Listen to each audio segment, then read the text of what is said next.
I love a good twisted main character. For me, when you introduce me to a main character and he's just like good for the sake of good, he just wants everyone to get along and be happy and be healthy and good. That's the type of people I wish I knew in real life. That's not the type of people I want to watch in fiction, okay? When I want to watch a fictional character, I want to see some really twisted motherfucker. I want to see someone goddamn tearing the house down. I want to see Light Yagami 2.0, some twisted, evil, maniacal, evil laughing dude trying to infiltrate and destroy everything behind the scenes. And that's exactly what I got. In this generation, in this very season, there is an anime with a Light Yagami, essentially. You know, you got your new, this world is rotten type storyline. And this time, instead of talking about, you know, the overall world where this dude gets super Death Note god powers and destroying all that shiz, no. We got some Lelouch style revenge plot. And not just because I am a super genius and I want to take revenge, I will. No. It's a much more subtle war. A war of lies, a war of deception, and a war among the entertainment industry. Now, the entertainment industry is toxic, and as someone that works in this industry right now, I have felt the burden of this world for so long. I am so happy that this anime is doing a good job covering it. We got Light Yagami taking down the corporate bastards. I'm talking about Aqua, the protagonist of Oshi no Ko, an actual masterpiece. So, let's just jump right into the meat and potatoes. From my parts, they actually call me a god. And if you don't agree to our terms, we're gonna send you to the Shadow Realm. Straight to the Shadow Realm, It is definitely entirely possible that the Light Yagami of the new generation has just awoken with this new My Star Ashoni Koi, whatever this show is. I was recommended this show from a couple of my friends. Oh no. They were talking crazy about it. Oh no. That's gonna be anime of the year. I already have candidates for that. So just to hear some blasphemy like this, I had to go check this show out because it's like, especially a show incredibly based. No one actually sat through this entire episode because they just found it randomly and they thought it was the right thing to do. I feel like people only watch this because they either read the manga, they heard of it from a friend, or they saw it getting love. No one accidentally clicked on this show and watched it and fell in love with it because no one would get through the first episode.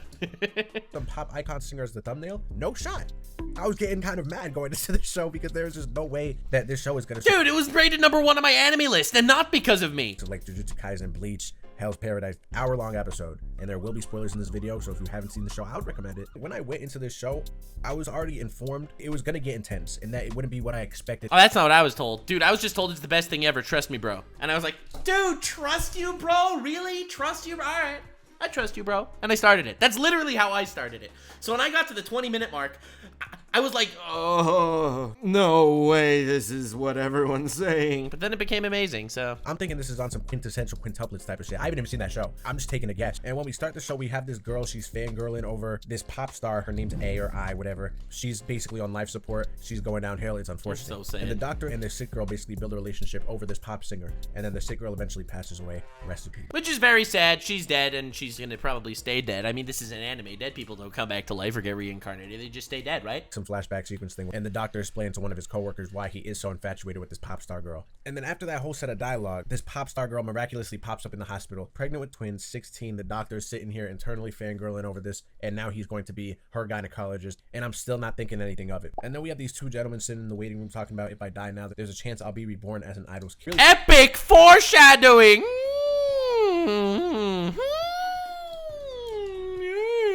Yeah, the second I saw this, I was like, okay. Oh no. Put emphasis on it, so I sort of saw the direction it was going, but I didn't know how they were going to get there. So time's passing and he's starting to build a relationship with I. And they have this little roof scene, and she was getting a little cryptic for me. I don't know like what the fuck she was talking about. It seemed a little villainous because she was like, lies are the most exquisite love, and her eyes were glistening in the stars. So as I'm watching this, I'm thinking, see, for me, I thought this was such an amazing portrayal of you know, being an influencer. Like, just looking at this from my perspective, right? I don't have a level of fame that the entire world knows me, right? I'm not one of these big honchos, but you know, I have 2 million subscribers on one channel, right? People have heard of me. I'm out here making content, I'm talking, and I'm obviously portraying a version of myself that I want you to see. I'm not portraying the worst parts of myself per se. In a way, I am lying to you because you think that you know who I am, even though you're only seeing who I'm acting like. I try but my best to be genuine. I think I'm more genuine than a lot of people out there, dude. There are so many just fake ass bitches out there, my god. But you don't know the real me. You just see what I'm portrayed as. He's the villain, and her kids are gonna come up and shit. And if you look at how she's standing here with the star above her, talking about how she piles on lie after lie and looking happy as we sing on the stage. No matter what the struggle we face, we just got to keep constantly lying. It's so fun. There's a mental illness here.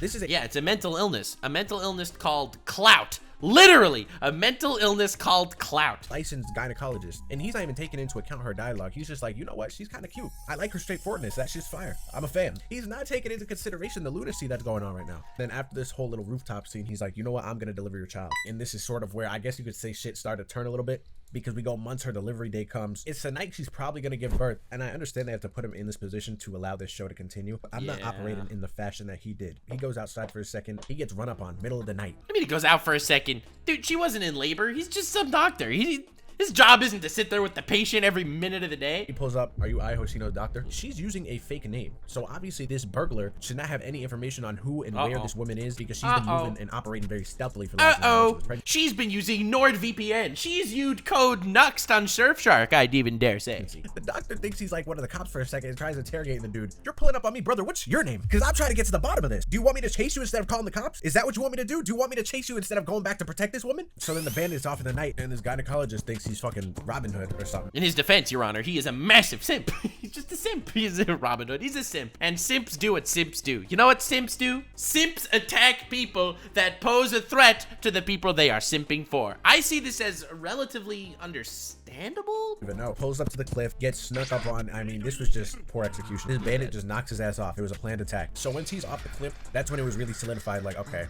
now he's gonna be born as one of her twins. So when I saw this, I was like, there is no shot that this is unironically the most popular anime right now. There is no shot that this is unironically considered the best show. He's reborn. He has half of the star in his eyes with his twin sister. They're keeping this all from the They are so freaking cute. public. And their mother is now trying to get reintegrated back into her profession with the whole idol thing. And she started performing that song when he was watching the TV. That shit was bumping. I won't even lie. She was killing it. I was like, okay. It was like a caramel Damsen type of shit. And I was a fan. So his sister got reincarnated as well. And I'm at the point where I'm assuming that it was the girl that was sick and that they had a connection with this pop star and they were both reincarnated together. All in all, at the end of the day, it ends up being her. And then we pan to the bandit in his lair with all of Ai's pictures on his wall. Typical loser activity. You got the simp, you got the crazy stan, you got the parasocial crazy idiot. It's like people like this need to get a grip. And I'm noticing it now. Oh gosh, this is actually crazy foreshadowing. I didn't even know this shit. Right after they showed his little scene, they pan to this object on her shelf. And now that I'm like looking back at it, knowing how everything goes down, I'm like, damn. That's some crazy shit. I'm noticing that for the first time now. But no, so our doctors try to be morally sound and not do any breastfeeding antics, even though he's a child. I think that this scene is when I paused the episode and I was like, I don't know if I'm gonna continue this. But this other girl doesn't even care. She'll suckle all day. And not only does she suckle all day, but then she gives like this menacing glance to the other dude, like, I have her boobs all to myself. And he's like, how dare you be so comfortable around mommy's boobs? And it's like, oh. But then it's actually not a bit, and it's actually the best show. You know what? Actually, I'm not gonna say that. I'm not. I was gonna say something. I don't think it's the right direction to go here. But the manager's wife, who's taking care of them as their fake mother, is now having a mental breakdown because she can't do this shit anymore. She's like, you know what? I'm just gonna expose these niggas straight up. I don't need this. I need the money. But Aqua and Ruby would think of some brilliant idea to interrogate her as if they've been possessed by like facial deities. I'd like to inform you that I'm a divine messenger. Of course, the lady can't believe this shit. There are two newborns speaking fluent English to her right now. Ruby, get off the table. That's dangerous. Bitch, get that fucking hand away from me. Right? And then they talk like they're gods. We are a god summoned from this world to protect I. And she's like, ah! She becomes a huge simp for the babies now. From my parts, they actually call me a god. And if you don't agree to our terms, we're gonna send your ass to the Shadow Realm. Straight to the Shadow Realm, bitch ass. And you know, they trick her, believing that there's some higher beings that were taking over the convince Which her is that pretty she'll get a better husband pretty believable. if she just takes care of them, does whatever they say, and is an actual mother to them for the most part. And we're about 30 minutes in, and rewatching it over now as I'm talking about it, I'm seeing things that I understand a lot more now that I didn't at this point in the episode. But I'm not impressed at this point.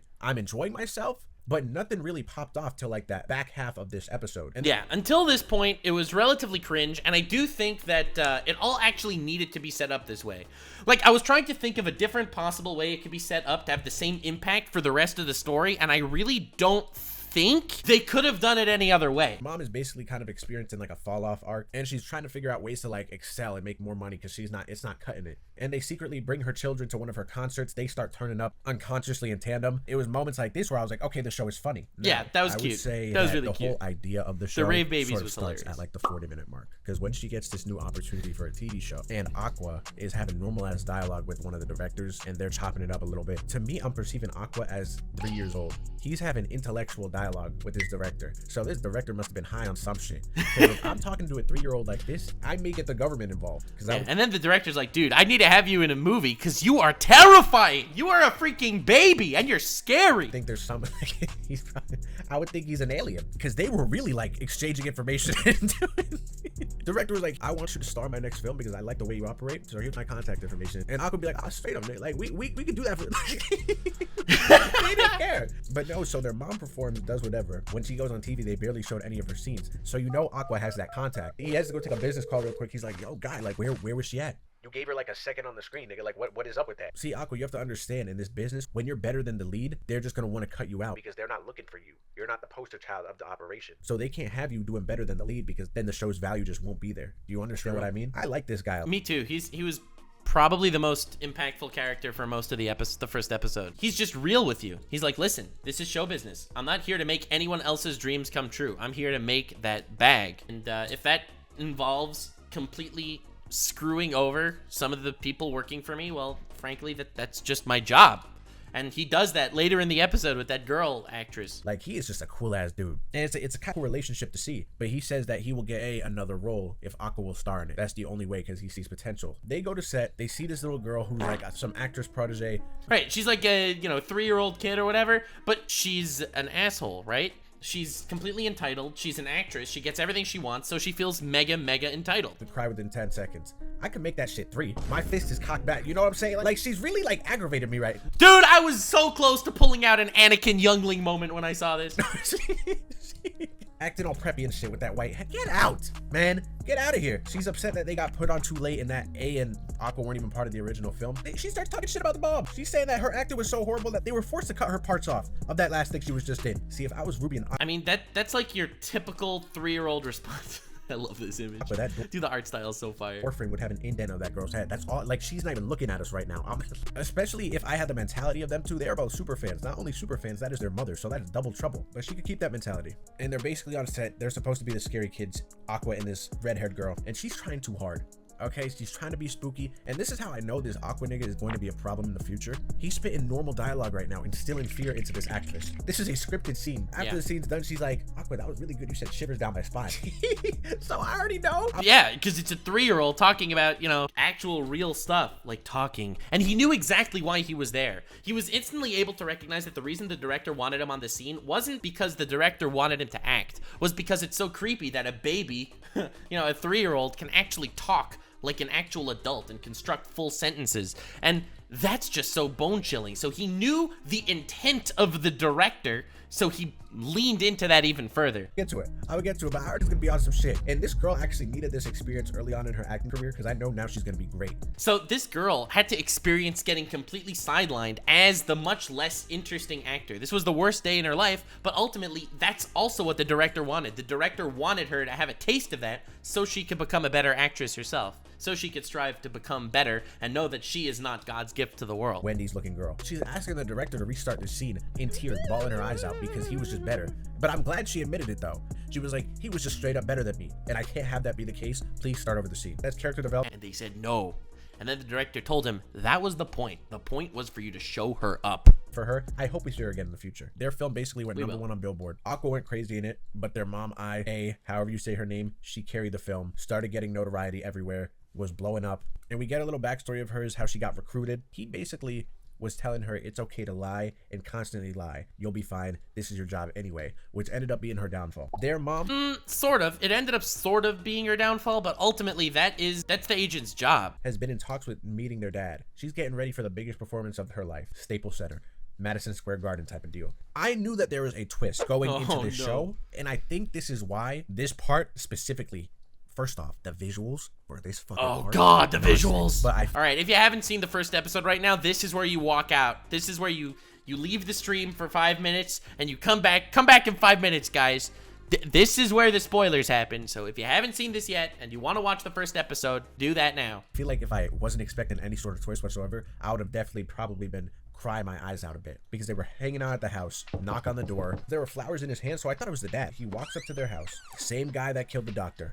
Same guy that's been obsessed with this lady. Catches her off guard, stabs her in the stomach. And what really made this shit annoying, now I'm coming full circle to the sand, because he is sitting here ripping her. He's the type of person that literally doesn't even know what's going on. He's just living in his own bubble. You treated us fans like we didn't exist. How you gonna say I love you, you're a fucking liar. You had kids. I just can't believe this shit. This is an atrocity to everyone, all of your fans. And as she is bleeding out, she is like really talking down on herself. She's like, I'm dishonest, I'm dirty. I told lies that I would try to please everyone, and while I didn't necessarily believe that I loved, I told the lies in hopes that I would eventually love these people and love what I do. And this stalker fan, dude, is a completely realistic and scary look at the people that are threatening. Look, I've gotten swatted. There are fans, quote unquote, that are malicious. It's really, really scary. Really scary, because their mindsets are wild. That is very getting stabbed. That is very getting stabbed. She very got stabbed. Now I'm trying to love you. Are you fucking kidding me? This is jokes now at this point. Because if I'm in this guy's position and I see this girl holding her hand out to me bloody and all after I just stabbed her in the stomach, talking about even now after you just did that, I still want to love you, I would have been like, damn. I would check myself into the police, and I'd hope that they check me into a mental institute. I think what this guy did right after was a completely realistic thing. But I wouldn't even be mad at them if they just put me in straight up prison, lock me away. If I was standing there experiencing this first. And it was so sad when he was like, your ass probably doesn't even remember me. Like, you're Ryosuke-kun, aren't you? I was actually very ecstatic when you got me that Star Sand thing as a present. I still have it on my shelf to this day. Oh my goodness. Which is like, bruh. Back at it, and she did have it on her shelf? I'm upset about that. Oh no, Chekhov's gun. Oh, what the fuck, nigga? What a good show. Chekhov's freaking gun. Dude.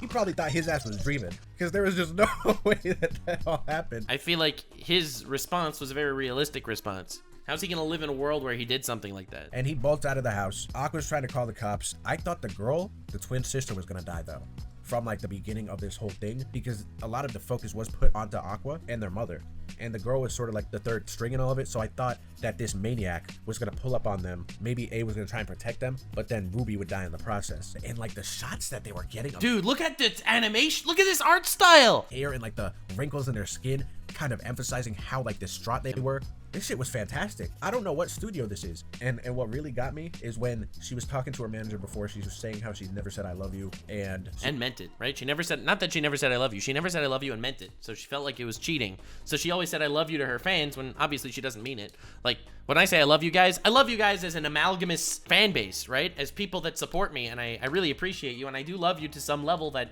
you are supporting me, and I mean it. But on an individual level, I don't love any of you guys personally, right? I don't actually feel love towards Flarmg in the chat right now, who just said I love you too.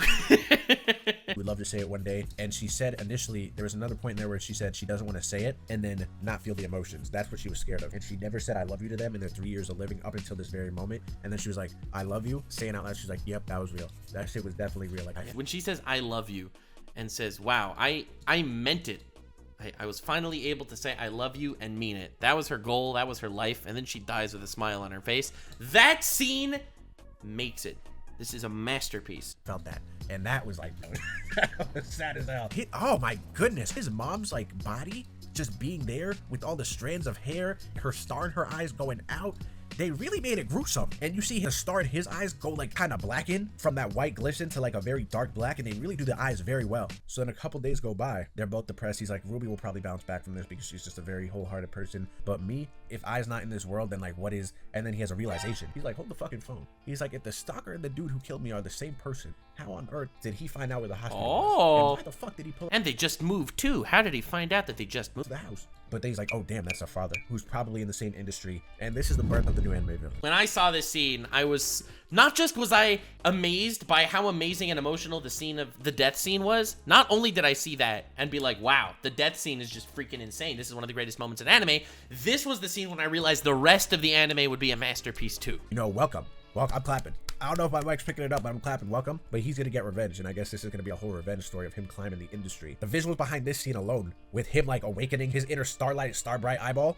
That shit was hard. Dude, that scene is so good. He awakened that demon in him. And you already know this kid's gonna be reckless when he's in the school attire, because if you notice, Lelouch, Light, Ayanokoji, all of them, they always do their bidding in their school attire. Of course they do. See, he even has the haircut for it. That's the I'm plotting and I'm about to take over the world type of haircut. Oh, baby. He's on a mission to kill his father, presumably. He's definitely catching more bodies. He's about to be on his Joe Goldberg shit. That's my guess with it. Because the way he was looking at the camera and looking at me in the audience, that's not the smile of a single, like, you know what I'm saying? This, like, and also, he doesn't really, he didn't mention it in the video. Mr. Joel stopped, didn't mention it in the video, but the wildest part is the fact that this dude, this stalker that ended up killing ended up killing himself because he couldn't live with any of that. And I think that's also a very realistic portrayal of what an interaction like that might do to someone. I feel like ultimately what makes this show so wild and why these scenes hit so hard is because they feel so real. Because the fact that an idol has to live a life of lies and can't really feel genuine love for anything, that's a very real thing in the idol industry. I feel like that's exactly why everything hits so hard, is because it feels so real. These feel like the real thing, the real reactions these people would have in these situations. Even the reincarnated simp babies, right? Even them. Like, coming from that mindset, from that psychology, you could see why they would do what they do. Nothing to lose. Yeah, we get a little glimpse of the red-haired girl grown up as an adult, so I'm sure she's out in the field acting, doing whatever. And then he awakens his Mangekyo Sharingan, and then the show ends. So I don't know what sneaky shit he's gonna be pulling now. I don't know how he's gonna be. I'm scared. He may go insane, kind of work his way up the ranks by taking people out. From what I've seen, this show is sort of supposed to be a representation of how the industry is in real time, in real life. So it'll definitely be cool to see like their interpretation of it, and if it actually holds up to be as real as it is supposed to be and all that. Yeah, and again, the animation team behind this shit, phenomenal. I'm not even gonna, you gotta give them their credit. All the glistenings, the eyes, they do that shit well. Dude, there's so much emotion in everyone's eyes. Oshi and Nanoko, whatever the show's name is, the star or a star. My star. It was an unexpected good first episode. And when I finished that first episode, again, I think it would have hit me harder if I didn't know that there was such like a big twist coming, you know, but it still like interested me enough to where I was like, okay, let me make a video on it and let me try to keep up with the show afterwards. Yeah, I'm definitely gonna continue this. Apparently, rating, I'm gonna give it an 8 so far. Oh my god, that first episode was at least a 9. At least a 9. I would probably give that first episode a 9.5. Yeah, this is a wild show. I really, really liked the first episode, and I definitely will be keeping up with it. Anyway, thank you all so much for joining. Like, subscribe, and follow me on Twitch. Stay weird, fam.